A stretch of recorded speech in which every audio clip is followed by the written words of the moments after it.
Bismillahirrahmanirrahim. Assalamualaikum warahmatullahi wabarakatuh. Alhamdulillahi wa kafa, wassalatu wassalamu ala rasulillahil mustafa wa ala alihi wa sahbihi wa man ihtada. Amma ba'du.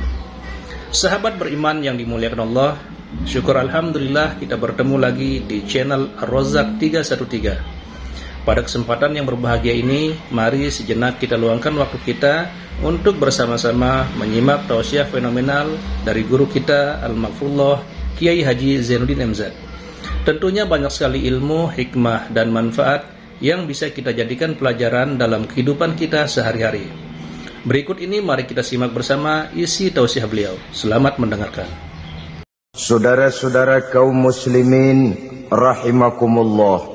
Sesungguhnya sedekahnya seorang mukmin tazidu fil umri, bisa menambah umur panjang, wa tadfa'u mitata su'i, dan menyelamatkan manusia dari mati secara su'ul khatimah. Jadi siapa yang kepengen panjang umur, banyaklah sedekah. Yang bosan hidup, pelit terus. Sedekah menambah panjang umur dan menyelamatkan manusia dari mati secara su'ul khatimah. Pak, katanya umur itu nggak bisa ditambah, nggak bisa dikurangin. Kapan? Kalau ajal sudah datang. Fa idza jaa ajaluhum la yastakhiruna sa'atan wa la yastaqdimun. Kalau ajal datang tidak bisa dimajukan, tidak bisa dimundurkan. Itu kalau ajal sudah datang. Tidak bisa lagi umur ditambah dikurangi, sudah datang. Tapi kalau belum datang, itu kan haknya Allah. Mau ditambah, mau dikurangi, hak prerogatif Allah. Sebagai pencipta manusia, Allah maha kuasa dan maha mampu. Sedekah ini menambah panjang umur dan menyelamatkan manusia dari mati secara su'ul khatimah. Itu orang mati kan sama ya, kondisinya mati, nggak nafas. Tapi hakikat mati kan lain-lain. Ada yang mati itu husnul khatimah, baik akhirnya. Misalnya lagi ngaji mati, lagi sholat mati, lagi sedekah mati. Ini yang dinamakan dengan husnul khatimah, baik di akhirnya. Sebaliknya ada yang su'ul khatimah, jelek di akhirnya. Ini yang jadi catatan akhir. Lagi nyekek botol, mampus. Lagi banting kartu, modar. Su'ul khatimah, jelek pada akhirnya. Sedekah menyelamatkan manusia dari mati secara su'ul khatimah. Dan kita semua kepengen mendapat husnul khatimah, jauh dari su'ul khatimah. Oleh sebab itu yang bisa menyelamatkan kita dari penyakit itu antara lain adalah sedekah yang disembunyikan, yang dikerjakan dengan ikhlas karena Allah. Tidak karena kepengen dipuji orang, tidak karena ingin dikatakan orang pemurah, sebab orang dermawan itu orang yang memberi tanpa harus diminta. Kalau masih harus diminta, ya belum dermawan namanya, masih harus diminta. Kalau nggak diminta, ya tulus, lolos, polos.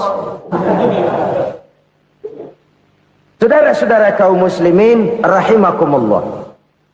Harta adalah amanat dan akan kita pertanggungjawabkan. Allah melebihkan rizki sebagian kita dari yang lain agar kita saling tolong menolong, bantu membantu.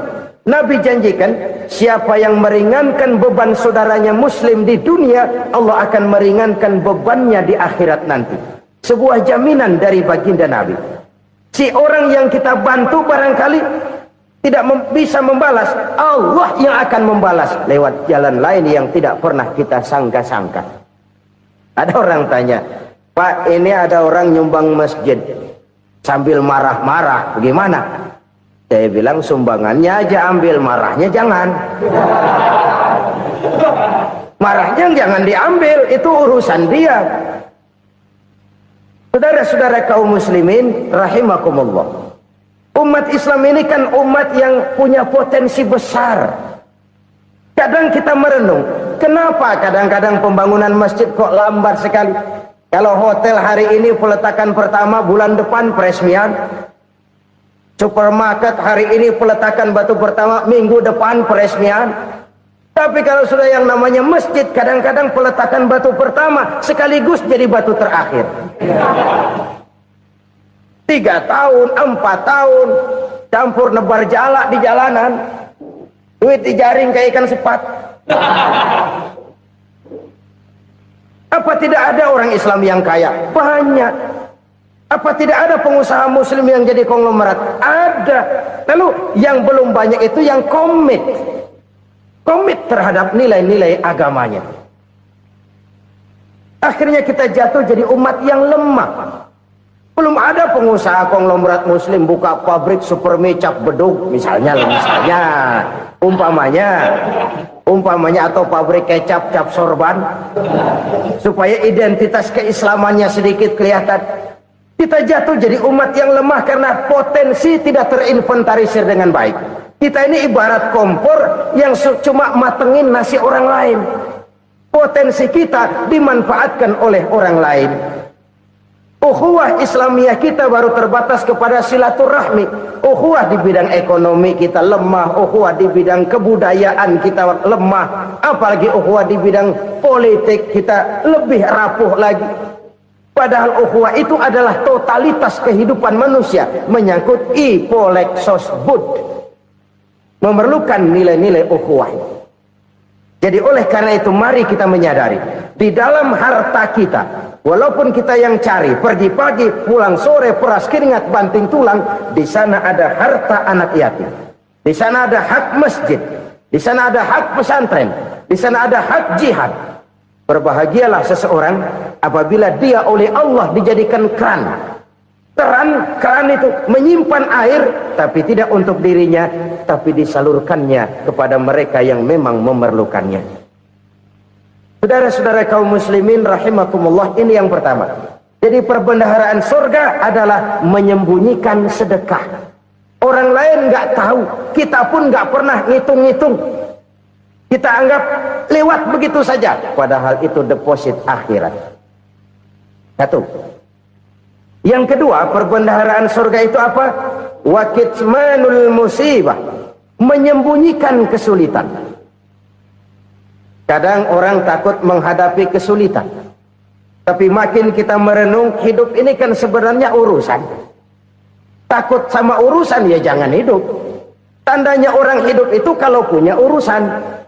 Urusan melupakan problem sering menimbulkan kesulitan. Kesulitan bukan untuk ditakuti, tapi untuk diatasi dan dicarikan jalan keluarnya. Siapa sih orangnya yang nggak pernah sulit-sulit? Makin tinggi status sosialnya, makin gede urusannya. Makin tinggi kualitas imannya, makin berat tingkat kesulitannya. Cuma memang yang namanya enak itu seperti pelangi. Biang lala itu nggak pernah di atas kepala kita, di atas kepala orang melulu. Lu sih enak lu, kata kita. Dia juga bilang yang enak kan lu. Pelangi itu nggak pernah di atas kepala kita. Kata tukang beca, aduh enak ya naik Mercy. Kata tukang beca, apa yang di dalam mobil Mercy? Aduh enak bener tukang beca, di jok ngeringkuk ngorok pules bener. Saya kamar pakai AC sejuk, tempat tidur sutra empuk, alga spring bed, gula kulik nggak bisa pulas kalau belum minum Valium, belum tidur. Enak bener tukang beca, di jok ngorok nggak tahu wetan kulon. Si tukang beca bilang yang di Mercy enak, yang di Mercy bilang tukang beca enak. Inilah enak, nggak pernah di atas kepala kita, di atas kepala orang lain melulu enak itu. Nah saudara-saudara, yang merupakan perbendaharaan surga itu orang yang bisa menyembunyikan kesulitan, baik pribadi ataupun rumah tangga. Nih terutama rumah tangga yang jadi soalnya. Kadang-kadang kita ini kalau senang, sebaliknya kalau senang kita diam, kalem aja, cuek. Banyak banget duit kita, bawaan diam aja udah. Malah ketemu orang takut. Tapi begitu susah, sekampung tahu. Padahal Nabi mengajarkan perbendaharaan surga itu menyembunyikan musibah, menyembunyikan kesulitan.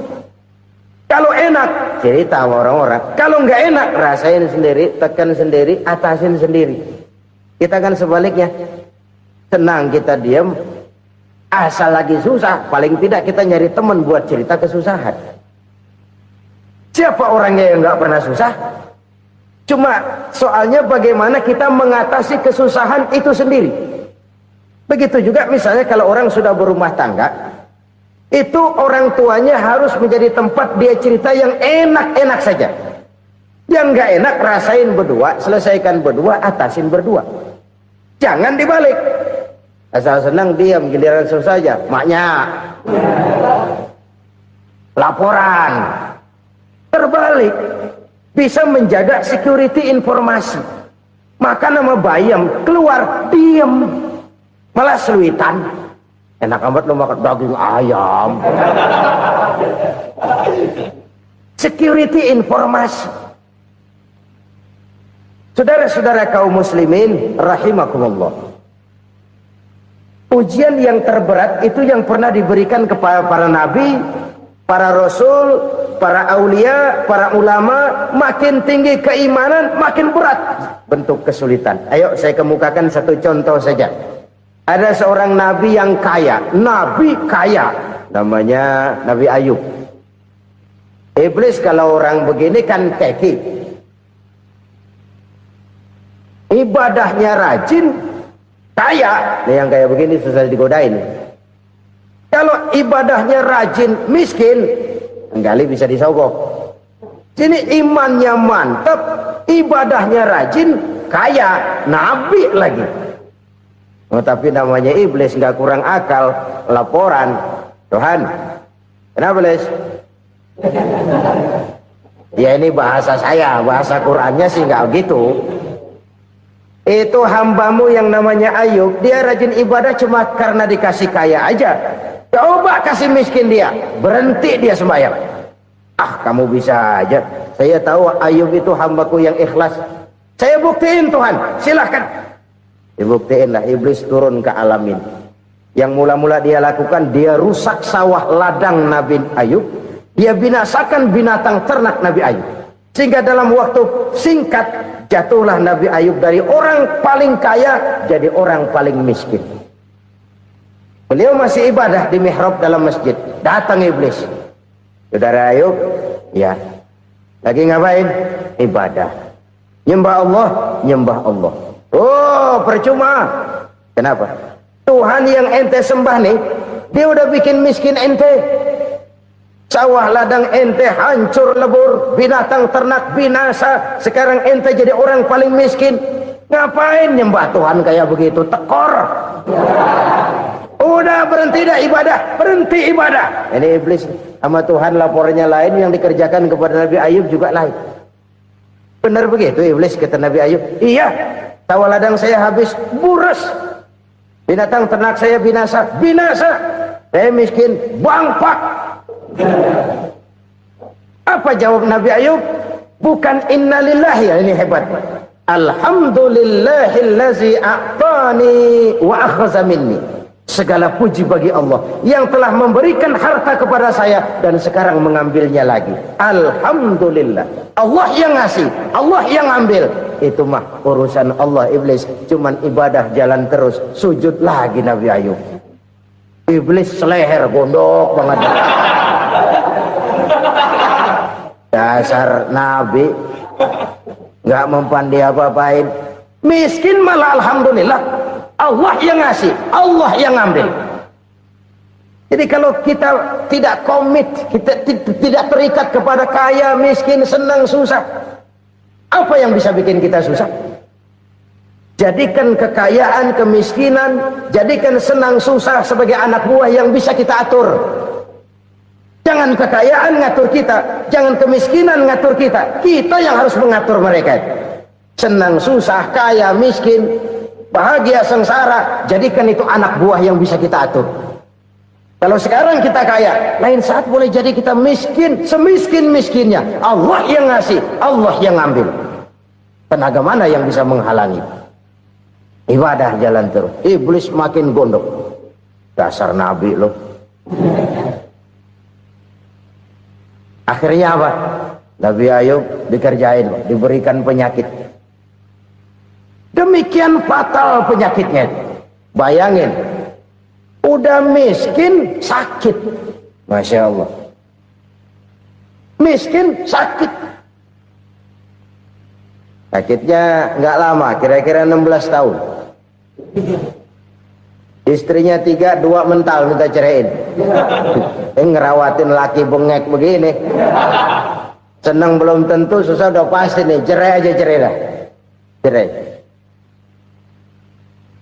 Tinggal satu Siti Rahmah yang setia menemani beliau. Sesetia-setianya hati perempuan.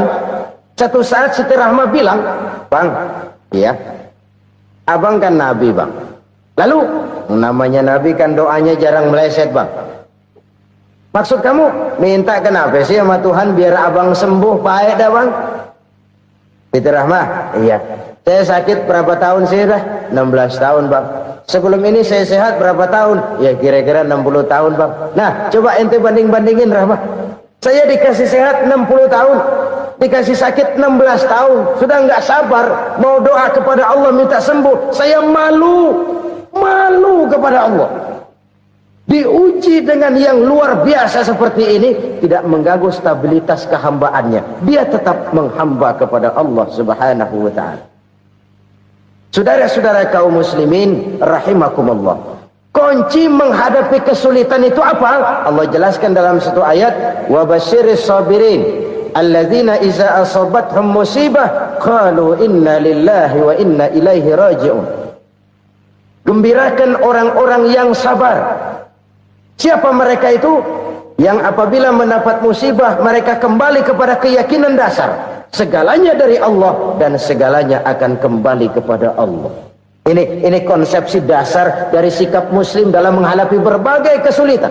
Segalanya dari Allah, segalanya akan kembali kepada Allah. Kalau ini sudah kondisi dasarnya, maka kita akan lapang menghadapi kenyataan bagaimanapun pahitnya. Apakah itu namanya miskin, apakah itu namanya sakit, bahkan maut sekalipun. Segalanya dari Allah, segalanya akan kembali kepada Allah. Ini sikap hidup, bukan sekedar ucapan. Kita kadang-kadang menjadikannya sebagai ucapan. Mulutnya sehingga berhenti, innalillahi wa inna ilaihi raji'un, tapi nangisnya terus gerung-gerungan.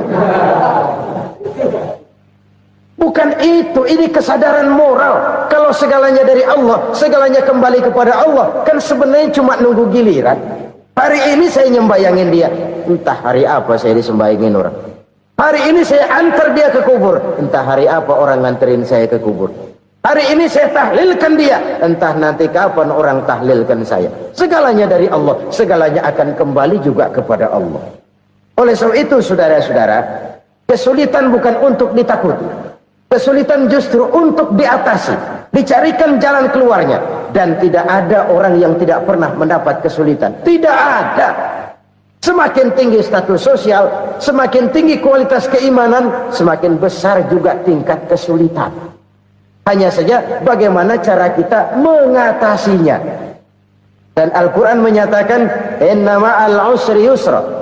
Di balik kesulitan itu pasti ada kemudahan. Roda itu berputar. Karena itu Rasulullah sallallahu alaihi wasallam mengingatkan kepada kita, ta'arraf ilallahi fir raha ya'rifka fisyiddah.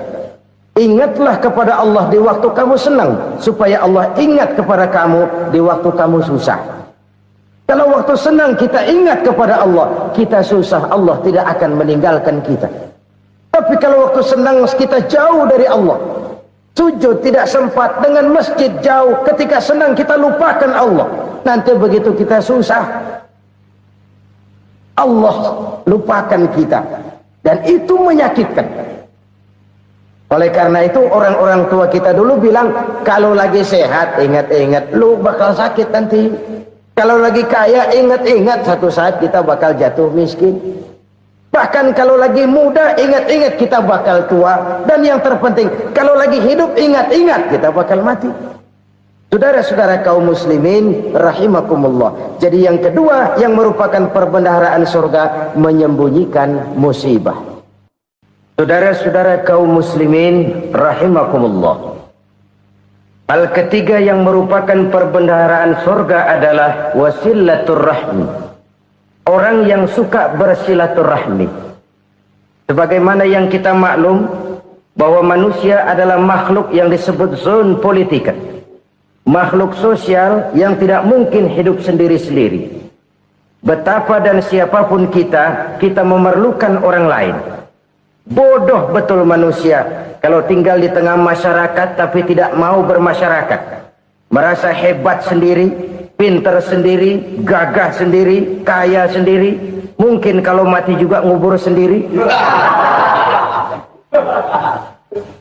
Jangankan kita di sini, di sorga saja Nabi Adam waktu sendirian bengong melulu, mondar mandir.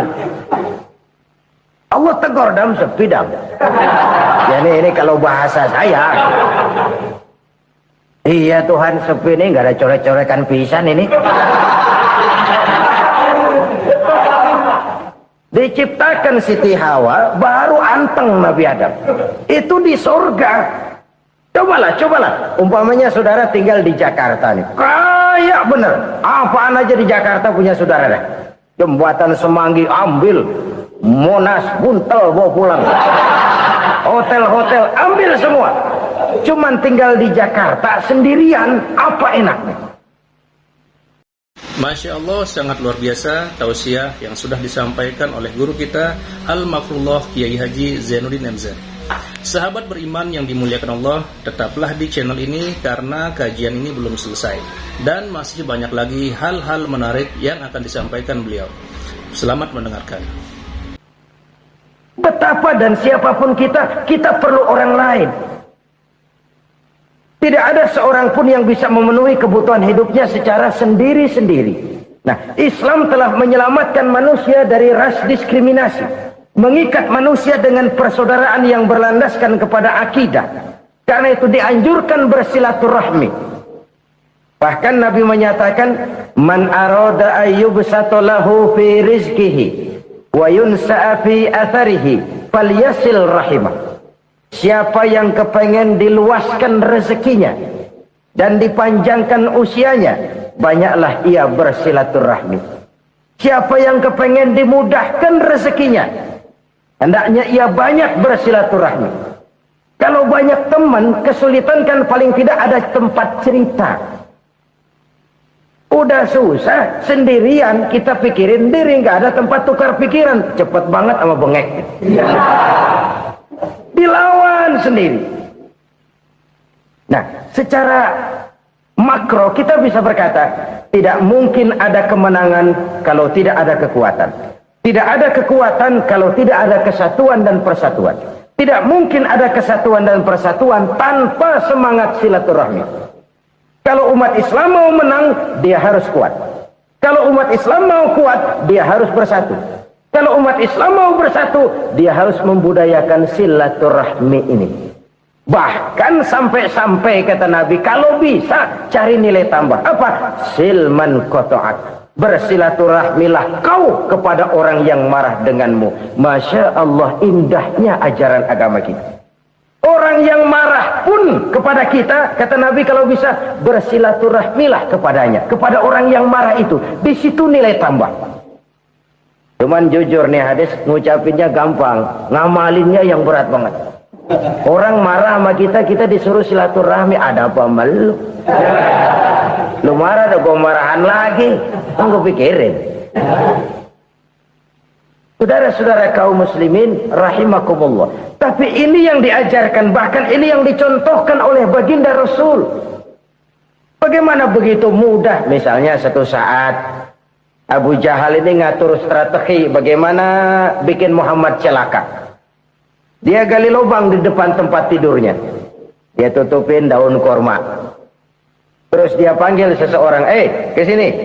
Kasih tahu Muhammad, pamannya sakit keras, minta ditengokin. Berangkat orang ini ke sana. Muhammad, labbaik. Pamanmu sakit keras, dia minta ditengokin. Baik, saya akan datang menjenguk beliau.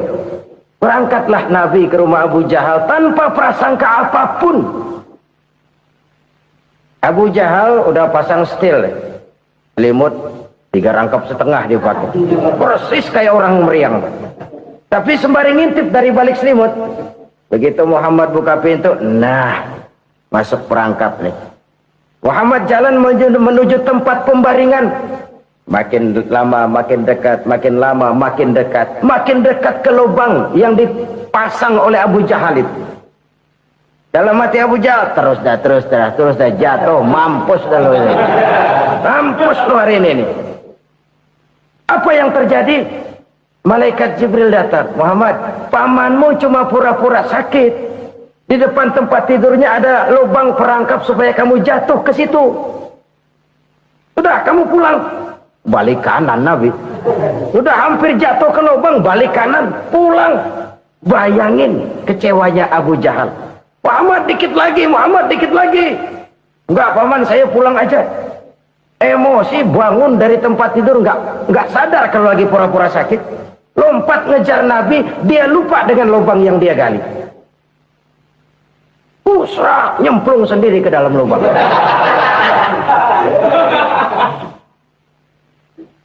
Nabi terus berlalu. Ini terjadi keanehan. Jatuh ke lubang yang dia gali itu sebenarnya nggak terlalu dalam ya, antara 3-4 meteran lah. Tolong saya jatuh ke lubang ini. Datanglah pelayan-pelayannya itu. Angkat saya dari sini. Oh, yang ngulurin tambang. Satu gulung, belum juga nyampe itu tambah. Kurang, beli lagi ke warung. Sambung, ulur lagi, nggak juga bisa sampai. Wah, ini kerjaan Muhammad ini. Tolong, siapa salah seorang kamu ke rumah Muhammad, kasih tahu encangnya kecebur. Minta ditolongin. Sampaikan kepada Rasul. Kenapa? Pamanmu jatuh ke lubang, Muhammad minta tolong diangkatin. Tambang udah nyambung-nyambung nggak nyampe juga. Ya, nanti saya datang, saya tolong. Coba. Nyata-nyata orang berniat jahat mau mencelakakan dia. Datang dia menolong. Ini yang disebut air tuba dibalas air susu ya ini. Bukan sebaliknya. Air tuba dibalas air susu. Paman, kecebur ya? Iya Muhammad, tolong ini. Pegang tangan saya. Nabi ulurkan tangannya. Nyampe. Dipegang oleh Abu Jahal. Diangkat ke atas. Sampai atas, apa kata Abu Jahal? Sihirmu memang hebat Muhammad. Udah ditolongin dikata sihir. Yang enak kita kemplang kan itu orang begitu. Urusan apa? Tapi inilah akhlak. Kalau bisa kamu bersilaturahmilah dengan orang yang marah kepadamu sekalipun. Orang marah kita tetap baik. So, kalau kita berbuat baik sama orang yang memang baik, rasanya sih biasa-biasa aja. Orang baik kita baik lagi, ya draw aja, belum ada nilai tambah di situ. Baru ada nilai tambah kalau kita bisa berbuat baik kepada orang yang nyakitin kita. Itu namanya kita setingkat di atas dia. Dia sakitin kita, kita berbuat baik sama dia. Dia pelit sama kita, kita baik sama dia. Dia marahin kita, kita deketin dia. Di situ kita punya nilai tambah. Jadi siapa yang ingin diluaskan rezekinya, kata Nabi, dan dipanjangkan umurnya, hendaklah ia banyak-banyak bersilaturahmi. Sederhana sebenarnya silaturahmi, tapi silaturahmi membangkitkan semangat kesatuan dan persatuan. Kesatuan dan persatuan melahirkan kekuatan. Dalam matematika 1 ditambah 1 pasti 2. Tapi di tengah masyarakat, 1 orang takut ditambah 1 orang takut, hasilnya jadi 2 orang setengah berani. Kenapa setengah berani? Karena udah berdua. Tadi pan takut sendirian. Kalau dia kumpul turu-turu takut lah jadi berani.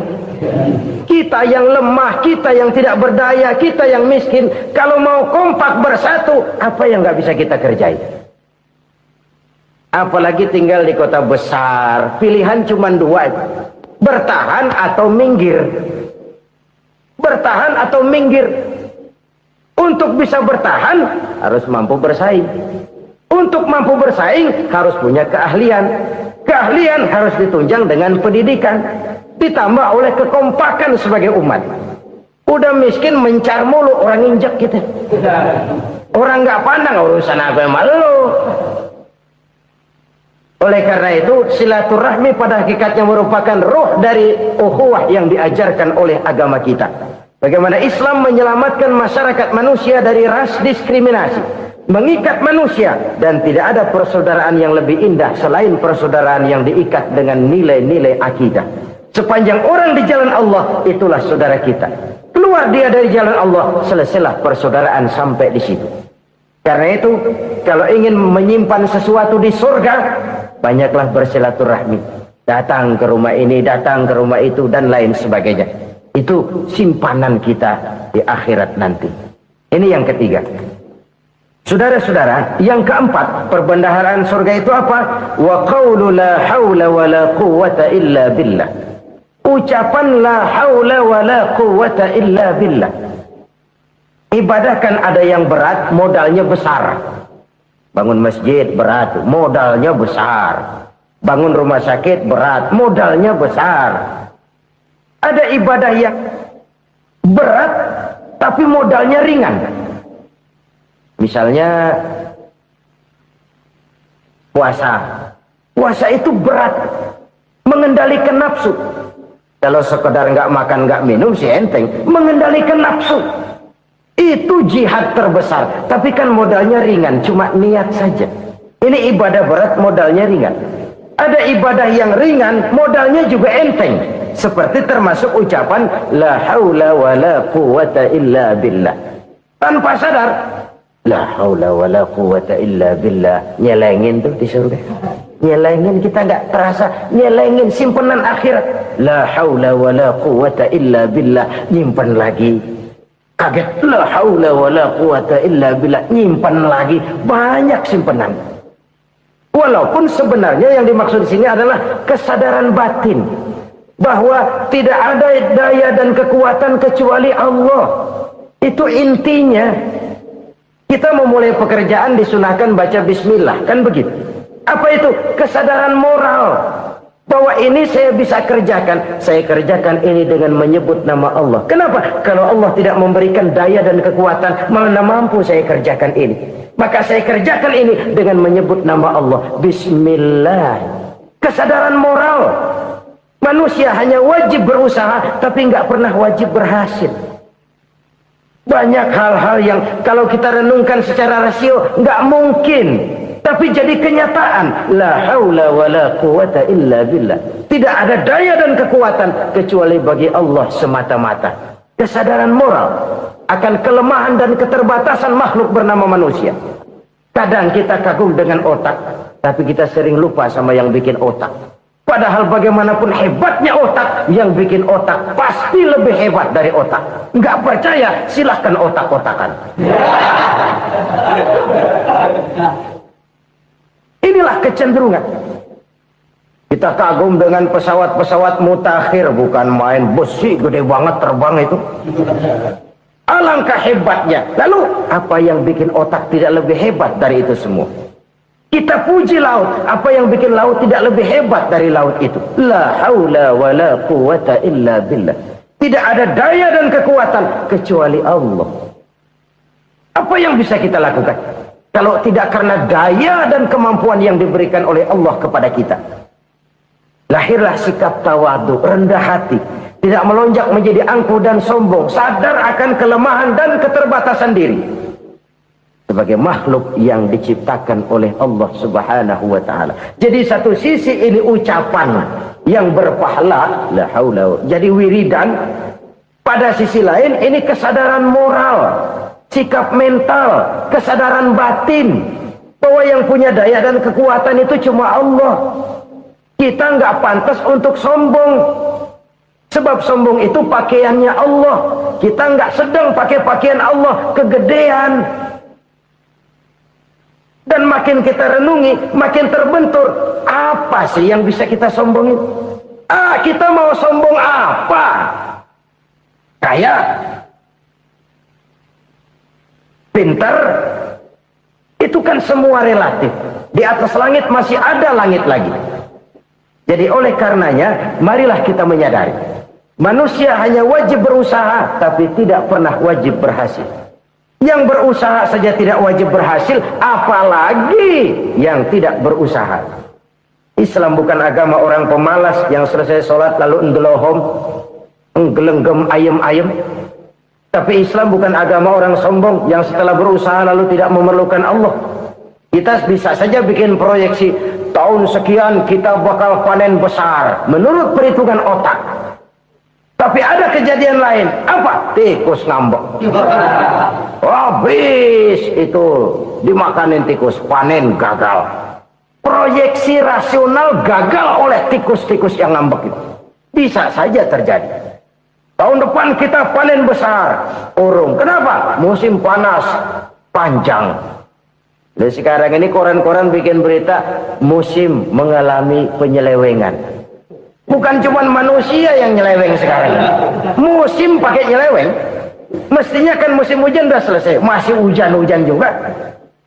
Musim.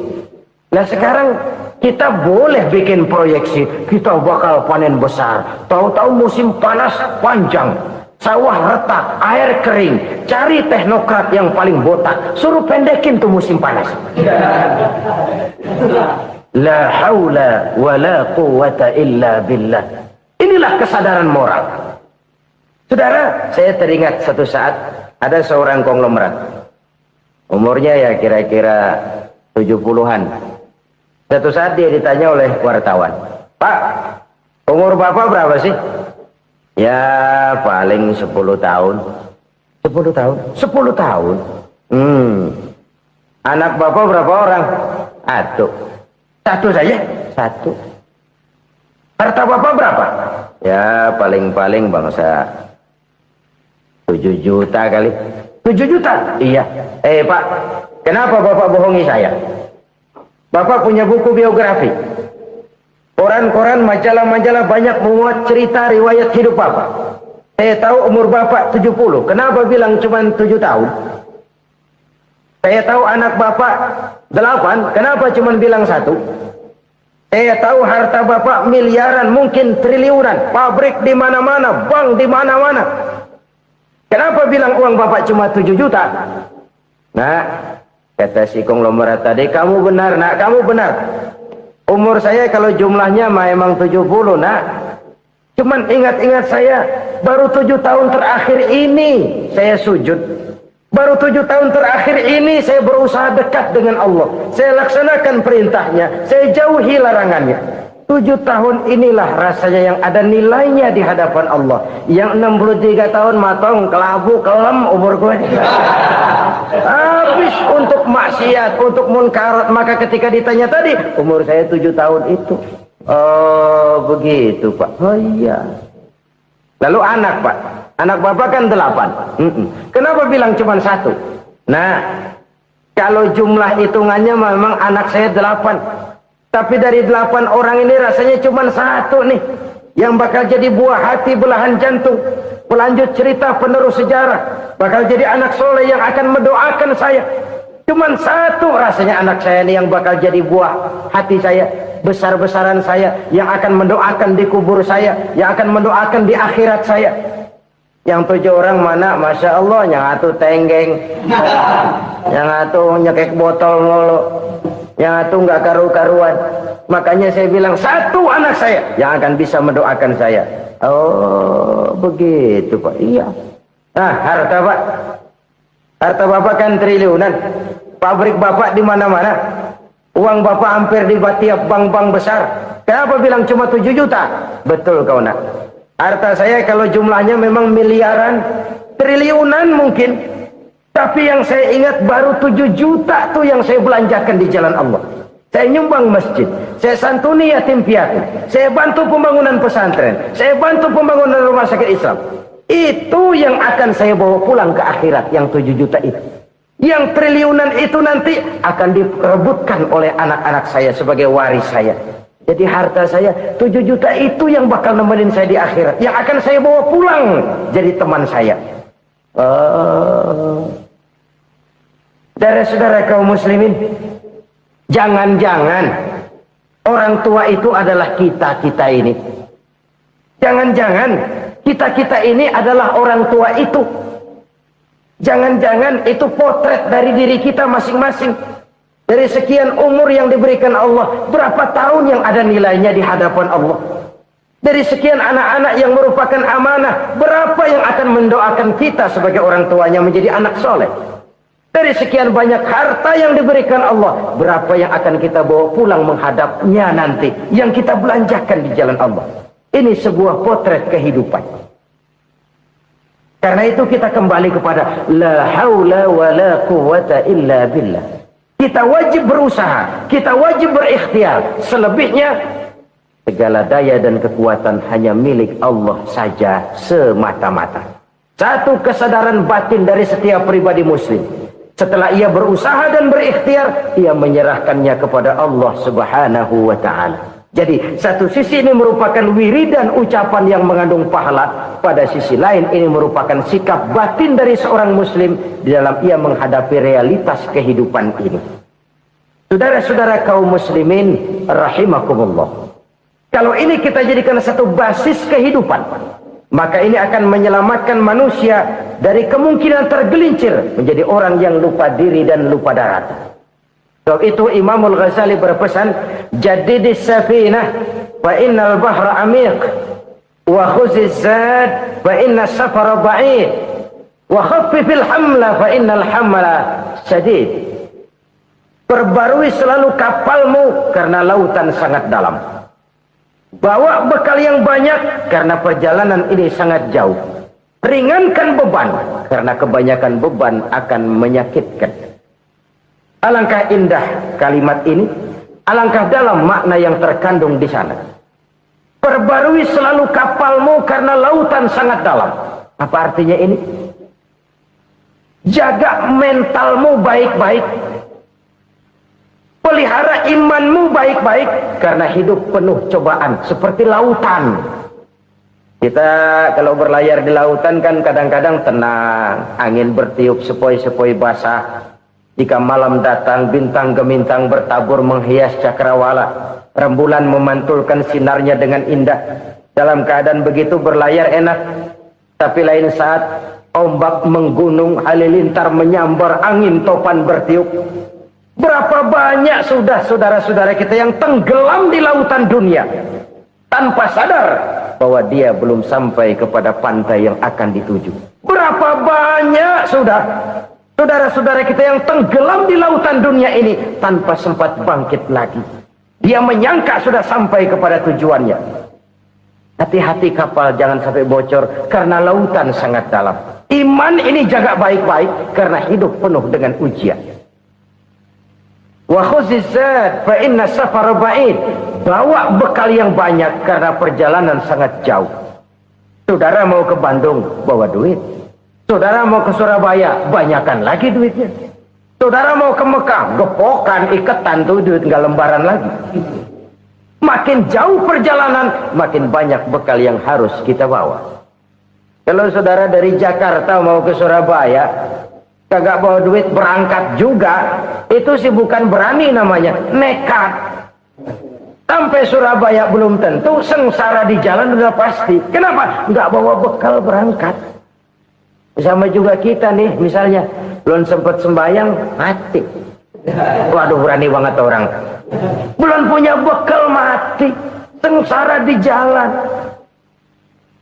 Atau bekal tidak cukup. Dari Jakarta saudara mau ke Surabaya, bawa duit 500 perak. Paling jauh Cikampek nyampenya itu. Paling jauh itu. Antara jauhnya perjalanan dengan bekal yang saudara bawa tidak seimbang. Hidup ini perjalanan panjang. A walking tour. Dimulai dari alam arwah. Sebelum jasad diciptakan, roh diciptakan lebih dulu. Dari situ pindah ke alam rahim. Dari alam rahim pindah ke alam dunia. Dari alam dunia pindah ke alam barzah. Baru menuju akhirat. Satu perjalanan panjang. Kalau bekal tidak bawa, sengsara di jalan. Bawa bekal yang banyak karena perjalanan ini sangat jauh. Wa khaffifil hamla, ringankan beban karena beban itu cuma akan menyulitkan. Kalau bekal itu sih keperluan, tapi beban nggak kita perluin, coba ngeberat-beratin. Apa ini beban? Dosa, kecurangan, kebatilan, kezoliman, ketidakadilan, kesewenang-wenangan. Itu akan jadi beban kita di akhirat. Alangkah celakanya, perjalanan panjang, bekal tidak bawa, beban kelewat banyak, alamat sengsara di jalan. Pahala tidak ada, dosa berlipat ganda. Na'udzubillah, summa na'udzubillah. Kalau kita rangkum nasihat Al-Ghazali dengan kisah si konglomerat tadi, kita akan mengambil kesimpulan. Pertama, bekal terbaik dalam menghadapi gejolak kehidupan ini tidak lain adalah iman. Yang kedua, pahala dan dosa, dua hal kontroversial. Pahala adalah bekal, dosa adalah beban. Tapi kita sekarang kan tidak begitu terangsang kepada yang abstrak. Orang berlomba mencari yang konkret-konkret saja, yang real. Kalau memang dosa, benjol dong, kira-kira begitu. Kira-kira begitu. Persis orang Yahudi dulu. Orang Yahudi itu kan pernah minta kepada Nabi Musa, "Ya Musa, lan nu'mina laka hatta narallaha jahrah." Musa, kami nggak bakal mau beriman kepada Allah kalau belum kami lihat Allah ada nongkrong di depan kami. Kalau memang Tuhan ada, taruh dong di depan kami. Mau yang konkret-konkret saja. Kalau memang dosa, benjol dong. Kalau memang pahala, berasa dong. Orang terangsang kepada yang real, yang konkret-konkret saja. Saya mau cerita, ada orang super kaya. Namanya Aristotle Onesimus, Raja Tanker Yunani. Dia punya kapal tanker saja konon sampai 11 banyaknya. Punya perusahaan penerbangan yang disebut Olympic Airlines. Punya hotel di berbagai kota besar di dunia ini. Sejak dari New York, London, Paris, Rome dan sebagainya. Bahkan punya pulau yang dia namakan Pulau Scorpio. Ini kan namanya sudah kaya nggak tanggung-tanggung. Punya pulau. Nah, dia punya dua orang anak, yang satu laki-laki namanya Alexander, yang satu perempuan namanya Maria Onesimus. Seluruh harapannya tertumpah kepada anak lakinya Alexander ini, yang akan meneruskan usahanya, meneruskan kekayaannya, meneruskan dinastinya. Apa yang terjadi? Ternyata anak yang dia harapkan yang bernama Alexander ini mati muda dalam kecelakaan pada waktu dia olahraga. Apa olahraganya? Namanya olahraga anak orang kaya, golongan jet set. Olahraganya olahraga pesawat terbang. Jatuh. Ya, nggak kaput, habis mati. Tinggal satu anak perempuannya, Maria Onesimus. Tapi anak perempuan ini juga malah urakan. Terakhir dia pacaran, bahkan kemudian kawin sama orang Rusia. Rupanya Aristotle Onesimus ini broken. Kekayaannya yang berlimpah ruah, perusahaannya yang begitu banyak, siapa yang akan meneruskan? Siapa yang akan menggantikan? Sampai kemudian dia mengurung diri di Pulau Scorpio dan mati di sana secara mengenaskan. Seorang multi-jutawan, seorang yang super kaya, mati menyendiri di pulau sepi. Ibarat kata pepatah, anak ayam mati di lumbung. Bukan kekurangan makanan, keurugan makanan. Begitu kehidupan Aristotle Onesimus. Dan banyak orang-orang yang sudah demikian kaya sampai dibingungkan oleh kekayaannya sendiri. Telusurilah kehidupan David Rockefeller misalnya, Henry Ford misalnya, Adnan Khashoggi misalnya. Multi jutawan yang kadang-kadang dibuat keder oleh kekayaannya sendiri. Pantas ketika Imam Ali ditawarkan orang, "Ya Ali, kalau kepadamu disuruh pilih ilmu atau harta, kau pilih mana?" Ya jelas pilih ilmu dong. Kenapa? Pertama, ilmu kalau kita berikan kepada orang lain tambah. Tapi harta kalau kita berikan kepada orang lain kurang. Saudara punya uang 10.000, dibagi orang 5.000, jelas uang saudara berkurang. Tapi saudara punya ilmu, diberikan kepada orang lain bisa, saudara pun makin mantap. Tidak lantas jadi bodoh karena ngajarin orang. Saudara bisa Fatihah lalu mengajarkan orang Fatihah. Orang bisa, saudara pun makin hafal. Tidak lantas setelah diajarin orang ilmunya hilang. Begitu datang dia minta orang, tolong ajarin saya Fatihah. Udah habis, nggak ada.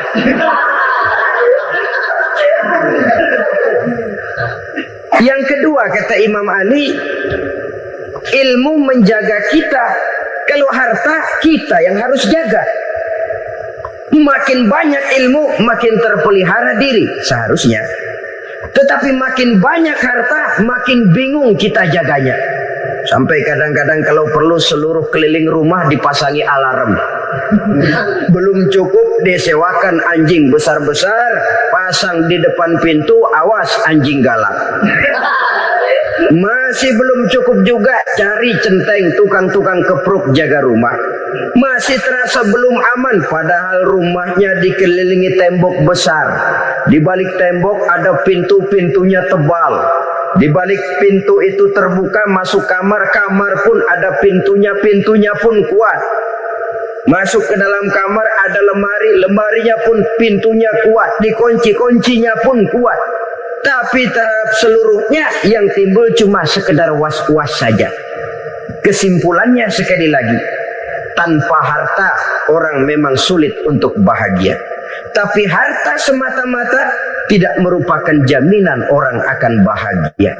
Dengan hati yang luas, itu modal utama untuk mencapai kebahagiaan hidup. Orang yang hatinya luas, saudara-saudara, punya hati yang lapang, melihat kenyataan hidup ini, dia bersyukur senantiasa kepada Allah. Lantas tidak timbul hasud dan iri hatinya. Oleh karena itu, jiwanya selalu lapang. Kalau tidak, cupik hati namanya. Dangkal pandangan, tidak senang melihat orang lain dapat nikmat, dan itu sering dijadikan contoh. Kalau orang yang lapang dada, dia lihat tetangganya beli TV baru, dia berkata, alhamdulillah ya, tetangga kita beli TV, mudah-mudahan kita bisa ikut nonton. Lapang dadanya. Tapi orang yang sempit hati, lihat tetangga beli televisi, meriang. Enggak diapa-apain, meriang. Besoknya dengar tetangga beli motor, makin sakit, ke rumah sakit. Lalu di rumah sakit dengar tetangganya beli mobil, mati. Disiksa oleh perasaannya sendiri. Orang kalau hati sudah sempit dalam hidup, kemanapun dia pergi, sempit rasanya medan kehidupannya. Kemudian kita melihat juga ada orang yang menilai bahwa bahagia itu katanya kalau punya kedudukan yang tinggi, pangkat yang agung, wibawa yang besar. Mungkin betul, tapi mungkin juga tidak. Bergantung kepada hati orang yang punya pangkat itu. Sama dengan harta tadi. Harta akan membawa bahagia kalau dia jatuh ke tangan orang yang berhati lapang. Tapi harta akan jadi bencana kalau jatuh ke tangan hati orang yang sempit. Pangkat akan membawa bahaya kalau jatuh di tangan hati orang yang sempit. Lebih dari itu, kenyataan mengajarkan kepada kita bahwa ternyata pangkat dan jabatan tidak selamanya memberikan kebahagiaan dalam kehidupan. Bahkan resikonya kelewat besar. Beberapa bukti kita bisa ambil dari para pemimpin dunia yang menjadi korban lantaran pangkat dan jabatan yang disandangnya. Saudara ingat Presiden Abraham Lincoln dan John Kennedy dari Amerika dibunuh orang. Park Chung-hee dari Korea Selatan, Ziaur Rahman dari Bangladesh, Anwar Sadat dari Mesir, terakhir Indira Gandhi dari India, menjadi korban dari pangkat dan jabatan yang disandangnya dari orang-orang yang tidak senang dia memegang jabatan itu. Dia akan mudah mengundang bencana. Sehingga pantas kalau seorang presiden terkemuka Amerika, Harry Truman namanya, dia mengatakan jabatan presiden itu, kata dia, seperti orang nunggang macan, naik macan. Harus kita taiki, kalau enggak dia bakal nerekam kita, ngeri katanya. Adapun orang yang hatinya lapang, Kalau dia menerima pangkat dan jabatan, dianggapnya itu satu kesempatan untuk berbuat baik. Tapi orang yang berhati sempit, menerima pangkat dan jabatan, bukan kadang-kadang menerima, malah berusaha setengah mati mencapai dengan segala cara. Kalau perlu jilat atas, jilat atas.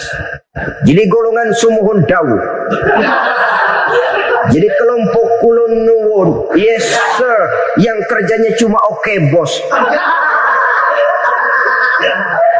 Kalau perlu jilat atas, jilat atas. Kalau perlu injak yang bawah, injak yang bawah. Perlu sikut kiri kanan, sikut kiri kanan. Yang penting pangkat dapat, jabatan dapat. Orang yang semacam ini, kalau sudah mempunyai pangkat dan jabatan, biasanya dia tidak menganggap itu sebagai amanah, tidak menganggap sebagai kesempatan berbuat baik, tapi malah kesempatan untuk memperturutkan hawa nafsunya yang dilatar belakangi oleh kesempitan hatinya tadi. Apalagi kalau orang memperoleh pangkat karena banyak mengeluarkan uang. Seakan-akan pangkat dan jabatan itu sekarang macam proyek, pakai tender. Siapa yang berani bayar segini, naik. Nggak berani, minggir. Padahal logikanya, kalau orang mencapai satu jabatan karena banyak mengeluarkan uang, hampir bisa dipastikan bahwa setelah jabatan itu dia pegang, langkah pertama yang akan dilakukannya ialah berusaha bagaimana uang yang dia keluarkan supaya kembali. Ya paling kurang pulang modal dulu dong. Soal mikirin rakyat soal nanti, tapi ini modal harus pulang. Itu celakanya kalau orang memperoleh pangkat dan jabatan cuma karena banyak mengeluarkan uang. Jarang orang yang mempunyai keyakinan dan pandangan bahwa pangkat dan jabatan merupakan amanah. Jadi sekali lagi, pangkat dan jabatan mungkin saja membawa kebahagiaan kalau jatuh ke tangan orang yang berhati lapang. Tapi bisa jadi bencana kalau dia jatuh ke tangan orang yang mempunyai hati yang sempit. Dan lagi-lagi stresnya hati yang lapang. Lalu sebagian orang, saudara, ada yang berpandangan katanya bahagia itu kalau jadi orang terkenal, mempunyai popularitas, menjadi idola di kalangan remaja, di kalangan orang tua, di segala lapisan masyarakat. Padahal makin populer orang, makin terikat dia. Ya kalau macam kita ini kan nggak punya nama, nggak populer, tengah malam buta mau nongkrong di warung Tegal aman. Tapi pangkat, jabatan, kedudukan, popularitas menyebabkan kita diikat dengan berbagai macam peraturan. Cuma mandi sama ke WC saja yang nggak dikawal.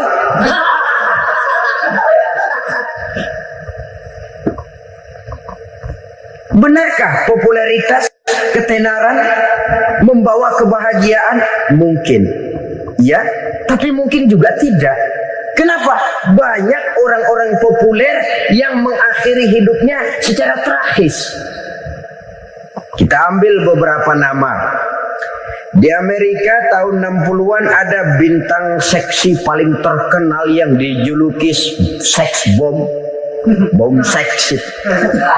Sampai sekarang jadi legenda, namanya Marilyn Monroe. Singkatan dobelnya itu inisialnya MM, Marilyn Monroe. Terkenal, top, sampai dia mati tahun 62. Namanya sekarang masih saja dibicarakan orang.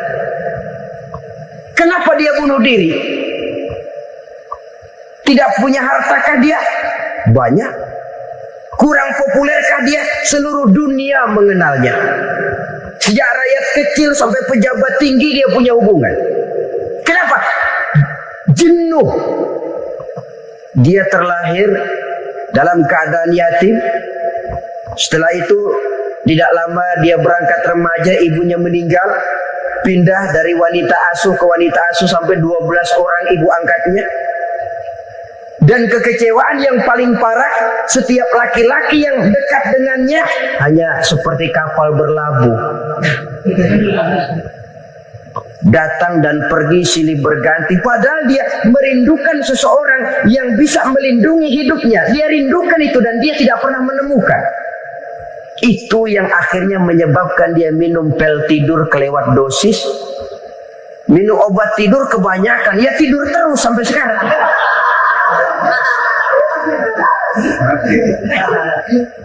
Dia mengakui, saya telah memiliki ketenaran, tapi saya tidak pernah hidup dalam ketenaran itu. Saya pandai main sandiwara, tapi saya ingin hidup dalam alam yang real sebagaimana umumnya orang.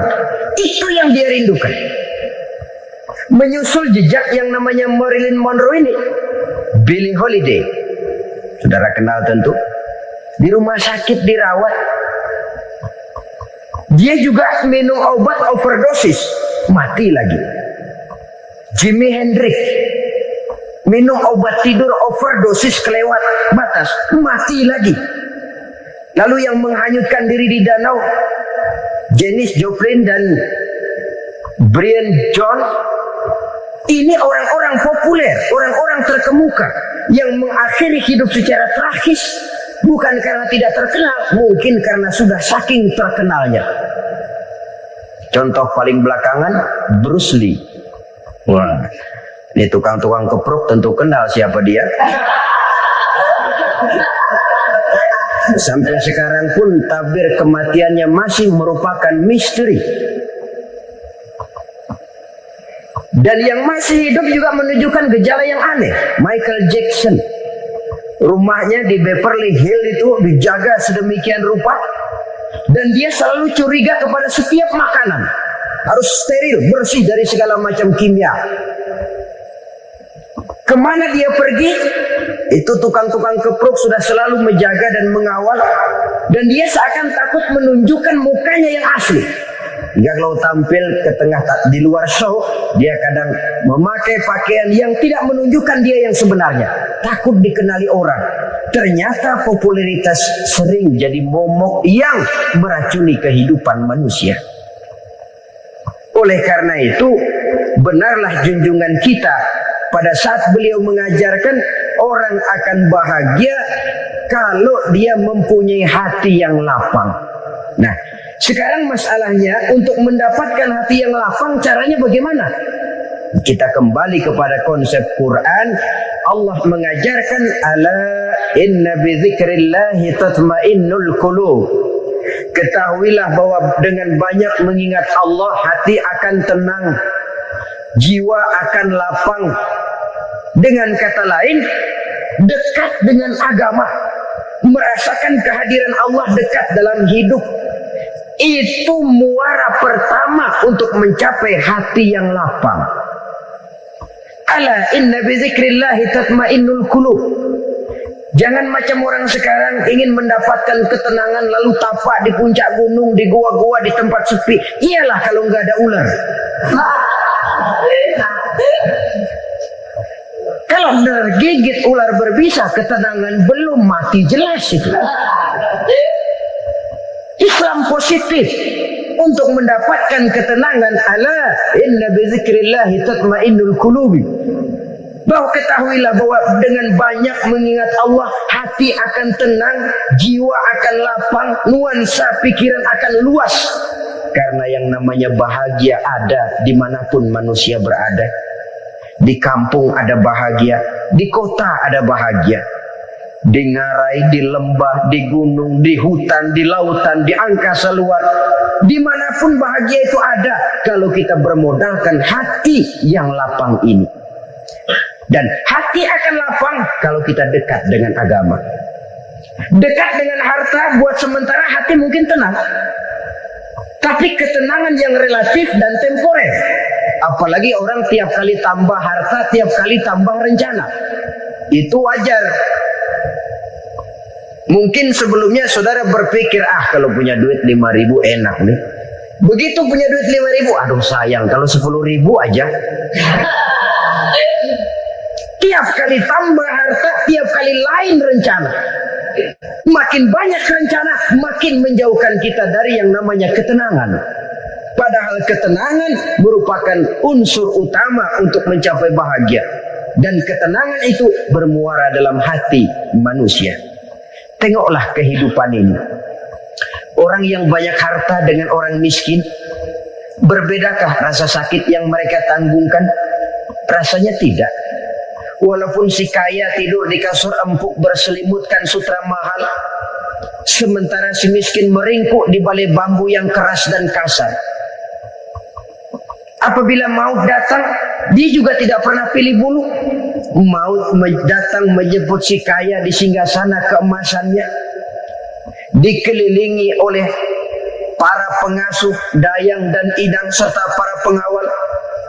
Dan maupun datang menjemput si miskin papa sehingga ia tergelepar di tepian jalan.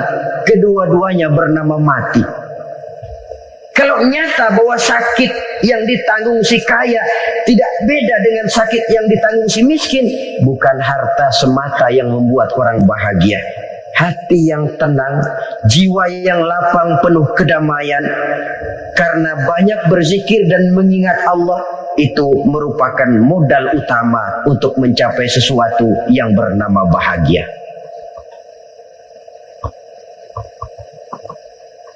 Saudara hadirin yang saya hormati, inilah yang pertama dari 4 ciri yang digambarkan oleh Nabi tentang tanda-tanda orang bahagia.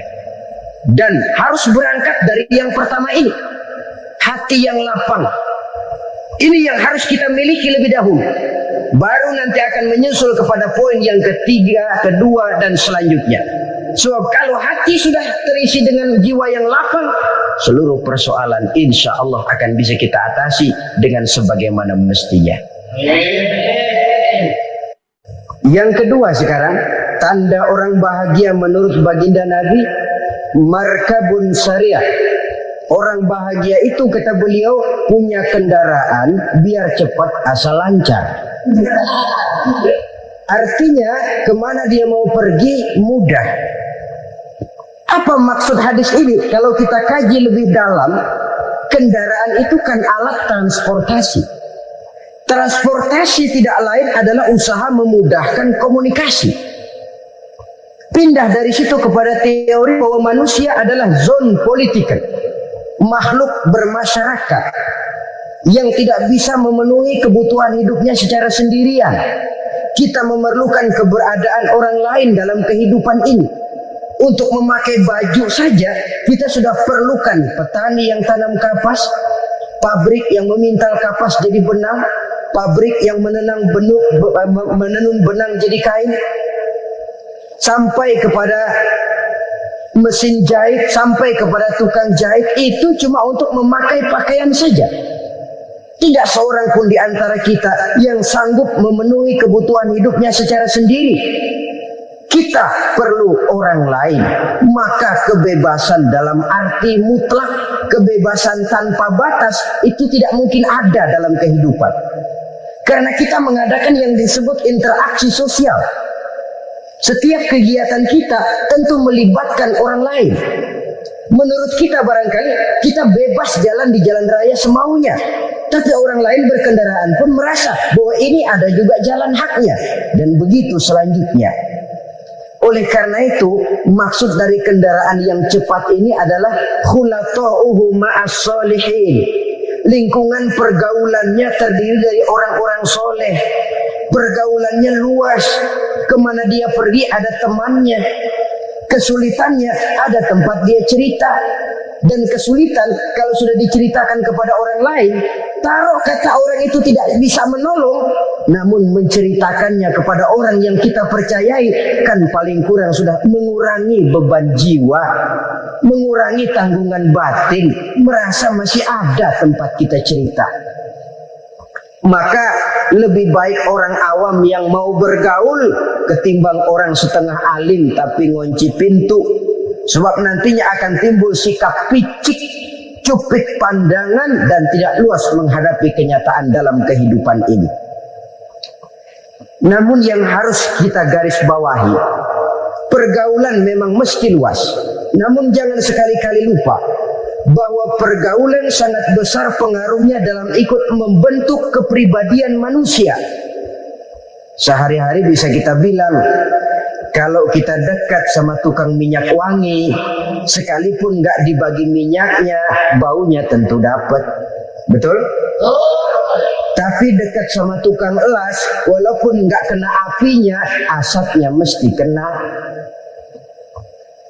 Kalau Syauqi mengatakan lebih jelas lagi, man asyaral asyrafa asya musyarrafan wa mu'asyiral anzali ghairu musyarrafin. Awalam taral jildal hakira muqabbalan bisagri lamma sara jildal mushaf. Siapa yang bergaul dengan orang mulia, dia bakal ikut menjadi mulia. Tapi siapa yang berteman dengan orang hina, dia tidak bakal ikut menjadi mulia.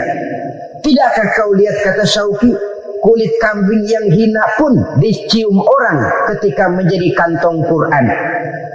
Kulit kambing hina, kalau dia sendirian gak ada yang mau cium. Tapi begitu dia bergaul dengan Quran, menjadi kantong Quran, dipakein minyak wangi, ditaruh di tempat yang tinggi, mau diambil dicium dulu, dibawa dengan penuh hormat dan hati-hati. Kulit kambing yang hina lantaran berteman dengan Quran, numpang mujur. Tapi coba lihat kalau kulit kambing berteman dengan kayu, jadi beduk, habis. Zohor dikemplang, asar dipukul. Itu pun sedikit saja, cuma salah milih teman. Yang temannya Quran dihormati orang, yang temannya kayu lantaran jadi beduk, gelap-gelap subuh orang udah kemplangi.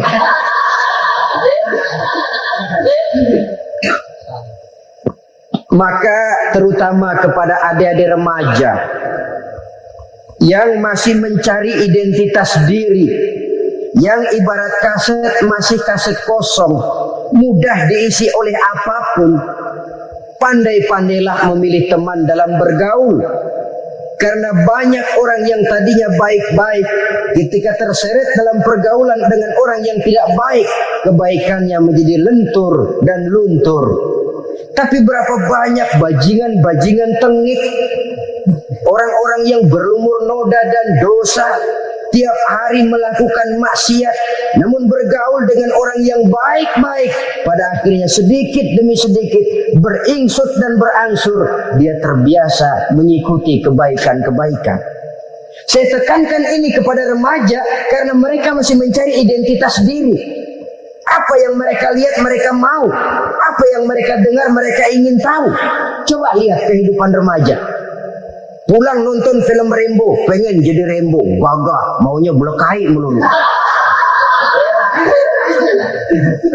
Pulang nonton film Superman, pengen bisa terbang. Pulang nonton India, nyanyi melulu. Wajar, mereka masih mencari identitas diri. Saya ini sebenarnya siapa? Lingkungan, pergaulan akan membentuk itu. Karena itu pandai-pandailah bergaul karena ia sangat besar pengaruhnya dalam ikut membentuk kepribadian manusia. Apalagi sifat yang jelek lebih cepat menularnya ketimbang sifat yang baik. Sifat yang baik, watak yang soleh itu lambat sekali untuk menular.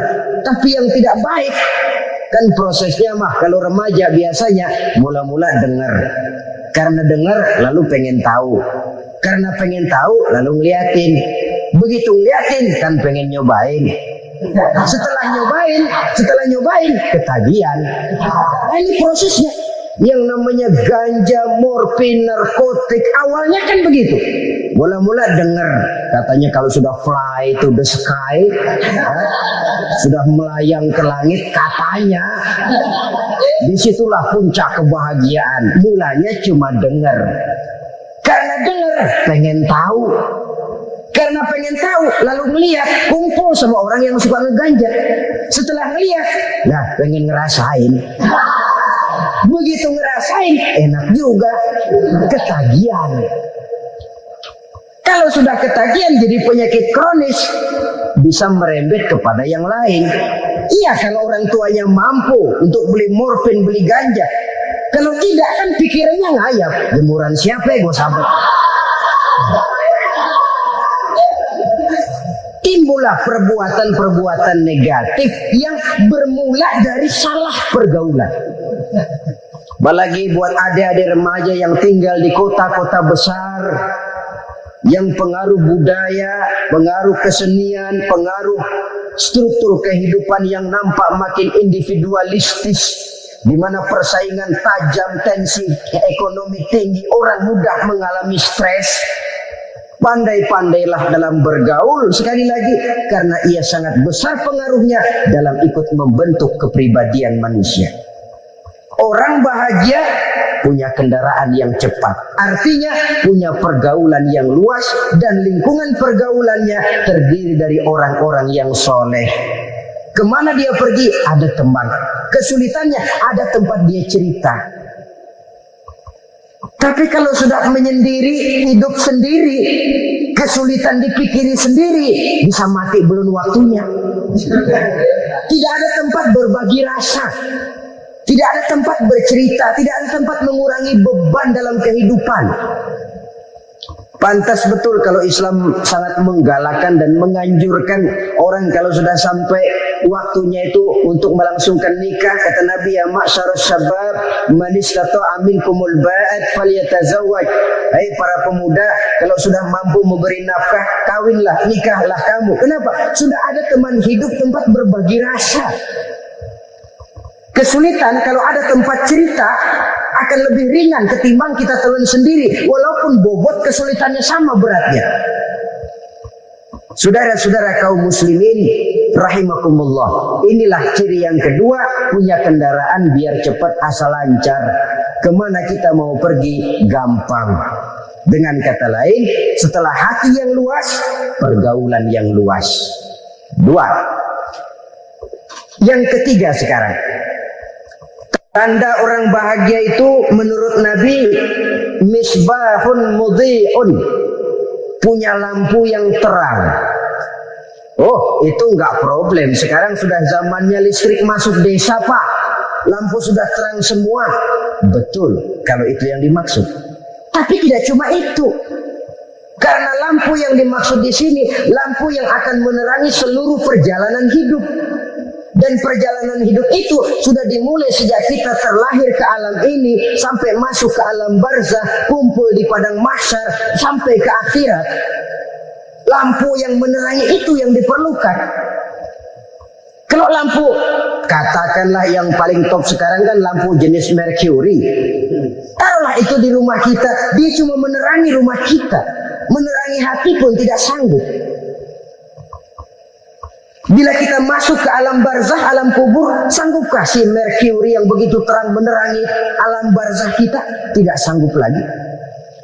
Sanggupkah lampu yang ratusan watt, bahkan puluhan ribu watt menerangi kehidupan di padang mahsyar? Tidak akan sanggup lagi. Kalau demikian, yang dimaksud lampu yang terang di sini apa? Tidak lain amal soleh, kebajikan yang kita lakukan dalam hidup. Itu yang akan jadi lampu penerang. Di dunia nama kita akan terang. Jasad kita boleh hancur terkubur tanah, tapi nama kita akan dikenang orang. Begitulah kalau orang meninggalkan kebajikan dalam hidup seperti sekarang. Ribuan orang tiap saat berziarah ke kubur Imam Syafi'i, ke kubur Imam Malik, ke kubur Imam Ghazali, ke kubur orang yang baik-baik, orang yang soleh-soleh. Kebajikannya yang ditinggalkan, yang mengukir namanya dengan tinta emas. Sehingga saudara sudah terbaring di alam kubur, orang lewat, Allah ini kuburannya Fulan bin Fulan dulu, ini kebaikannya Masya Allah, saya ikut merasakan. Mari kita mampir sebentar, kita Fatihah. Mohon disampaikan Allah pahalanya kepada almarhum. Al-Fatihah. Itu kalau orang baik-baik. Lalu saudara tanya, Pak, orang mati dikirimin Fatihah apa nyampe pahalanya? Saya jawab, kalau saudara nggak percaya, mati dulu dah. Nanti saya Fatihain, tungguin di sana. Umpama nggak sampai, balik lagi kemari. Sekarang ini kan maunya otak-otakan saja. Kalau nggak masuk otak, nggak percaya. Padahal alam gaib itu nggak bisa diotak-otakin. Sama saja dengan saudara pernah dengar cerita kapal Tampu Mas tenggelam kan? Pernah nggak? Di mana? Nah, di laut Masa Lembo. Begitu ke Tampu Mas tenggelam, ratusan penumpang itu terjun ke laut, dipermainkan gelombang, berjuang menghadapi maut itu. Orang lagi timbul tenggelam di lautan, dihantam ombak, kita tengokin pakai helikopter. Pak, lagi timbul tenggelam ya? Iya, tolongin. Jangan khawatir Pak nih, saya kirim intan Pak, harganya 10 juta. Kira-kira orang yang timbul tenggelam di laut seneng nggak? Kan mahal toh intan 10 juta. Kenapa dia nggak senang? Karena intan 10 juta dalam kondisi seperti itu tidak sanggup menyelamatkan dia.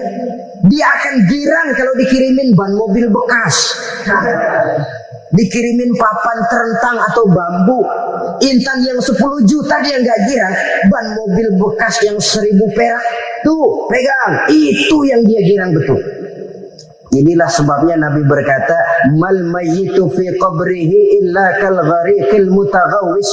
Orang yang meninggal di alam kuburnya seperti orang timbul tenggelam di lautan. Yantaziru da'watan min ahli, menunggu doa dari keluarganya yang masih hidup. Duh, bapak saya sudah meninggal, saya sayang benar sama dia. Kirimin kulkas ke kuburannya. Itu sama saja dengan tadi orang tenggelam di lautan dikirimi intan yang harganya 10 juta, tidak sampai. Begitulah kalau kebajikan yang kita tinggalkan dalam hidup, sudah mati pun kubur kita masih diziarahi orang.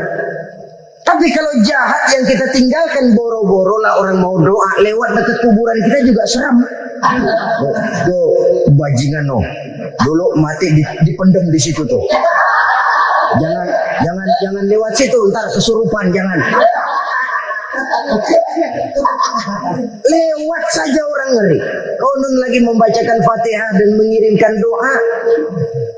Hidup pada hakikatnya adalah kesempatan untuk berbuat baik. Maka sekali kesempatan itu diberikan, manfaatkan dengan sebaiknya. Sebab kesempatan kedua tidak akan pernah ada. Kesempatan berbuat baik di sini, di akhirat sudah pembalasan namanya. Sekali kesempatan itu dicabut, dia tidak akan pernah dikembalikan lagi. Kata Iqbal, hidup tidak mundur ke belakang, Bung. Berhenti diinjak orang, mundur hancur. Tidak ada kata mundur dalam hidup ini. Berhenti diinjak orang, mundur kecebur.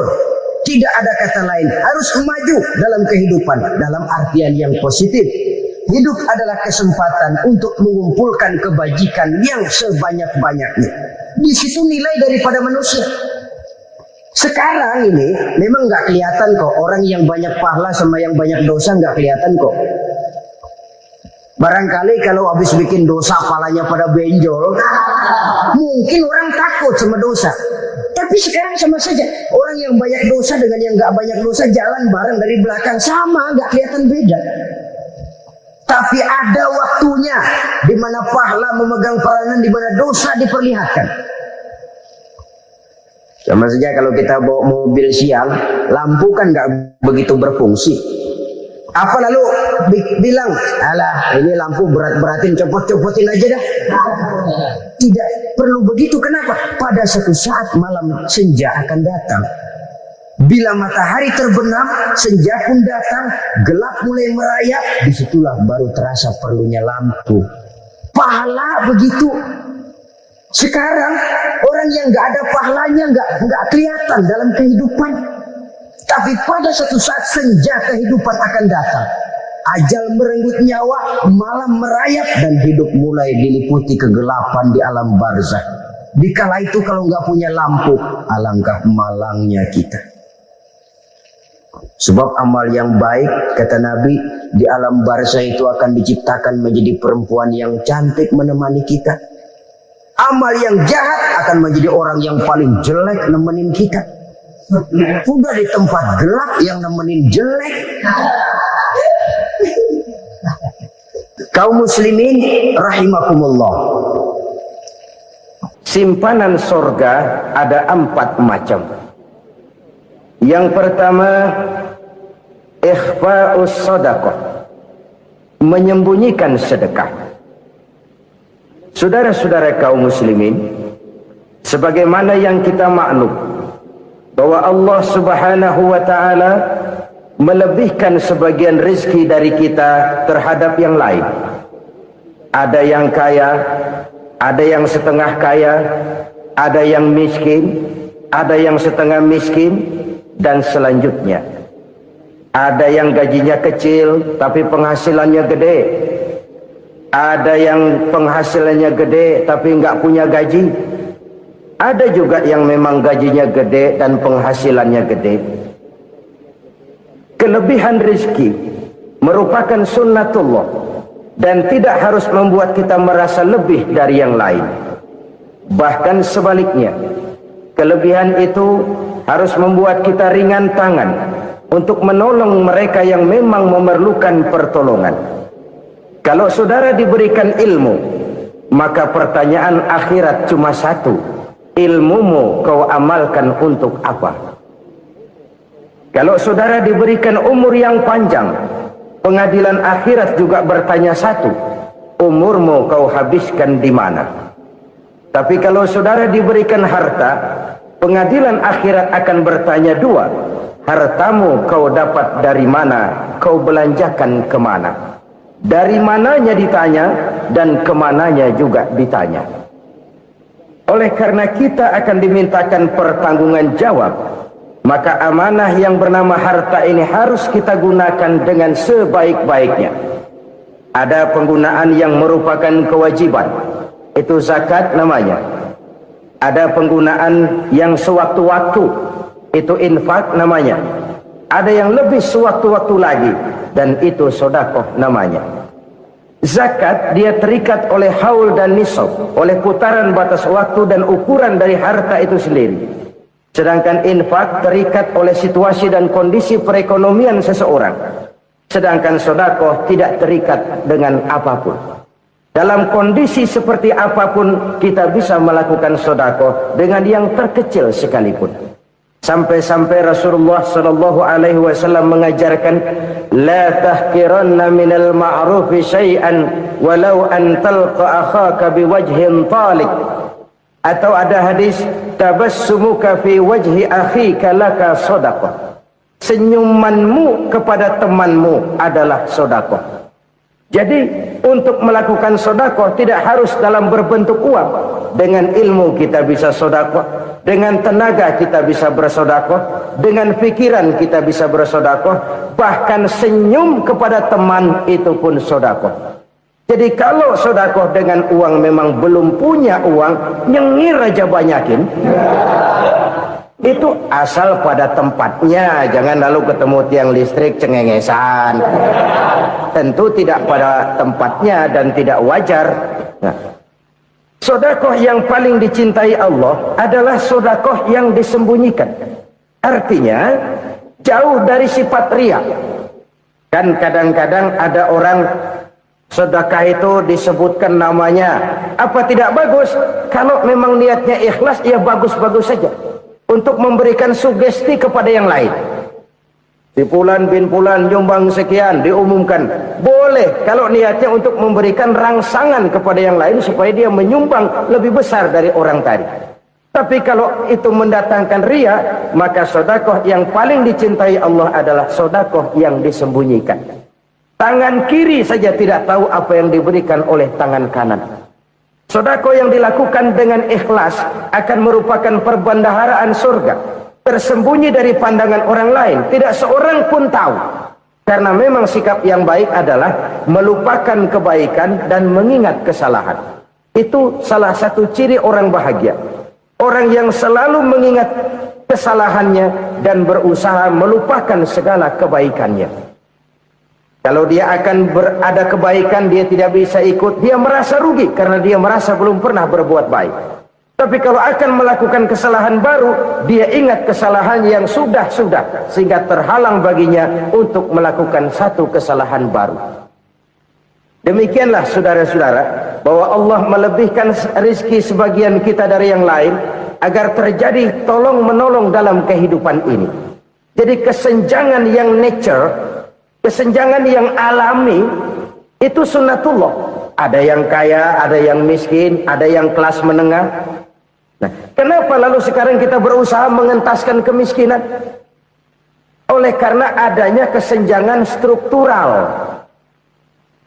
Kalau yang kaya bisa semakin kaya, kenapa yang miskin tidak bisa naik jadi ikut sedikit kaya? Sebab pada dasarnya Islam adalah agama yang sejak turunnya sudah berupaya memerangi kemiskinan. Bahkan dikatakan kemiskinan itu mendekatkan kepada kekufuran. Orang kalau miskin udah dekat banget sama kafir. Gampang menjadi kafir. Berapa banyak saudara-saudara kita yang oleh karena soal perut, oleh karena soal materi, terpaksa meninggalkan dan menanggalkan akidahnya. Menjual petunjuk yang diberikan Allah dengan kesenangan dunia yang cuma sebentar ini. Na'udzubillah, thumma na'udzubillah. Jadi makin kita sembunyikan satu sedekah, semakin banyak perbendaharaan kita di surga. Sedekah yang paling dicintai Allah adalah sedekah yang disembunyikan. Malahan ada seorang sufi, dia punya kebiasaan kalau pergi sholat Jumat dia bawa uang, itu uang dia taruh di bawah tikar masjid. Dia niat sedekah kepada siapa saja yang nemuin itu duit. Maksudnya apa? Supaya yang nemuin nggak tahu siapa yang punya duit. Demikian dia saking ingin menyembunyikan sedekahnya. Karena sifat ria itu bisa memakan amal kita sendiri.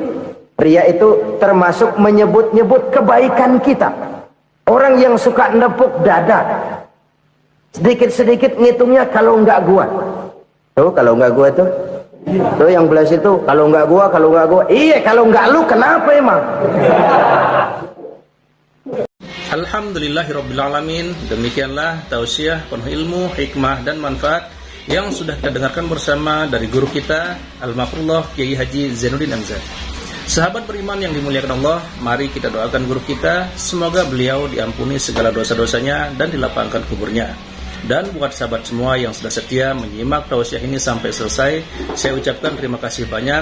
Doa dan harapan saya semoga sahabat semua selalu diberikan kesehatan, dimudahkan segala urusannya dan dilancarkan rezekinya. Amin ya rabbal alamin. Demikian yang dapat saya bagikan, kurang lebihnya mohon maaf. Sampai bertemu lagi di kajian berikutnya. Wabillahi taufik wal hidayah, waridho wal inayah. Wassalamualaikum warahmatullahi wabarakatuh. Setelah kita mendengarkan bersama tausiah penuh ilmu dan hikmah yang sudah disampaikan oleh guru kita Al-Mafrullah Kiai Haji Zainuddin MZ, sekarang mari kita lanjutkan aktivitas kita masing-masing. Semoga apa yang sudah disampaikan oleh beliau menjadi ilmu yang bermanfaat dalam kehidupan kita sehari-hari. Selamat beraktivitas buat sahabat semua dan sukses selalu. Sampai bertemu lagi di kajian Ar-Rozak 313 berikutnya. Wassalamualaikum warahmatullahi wabarakatuh.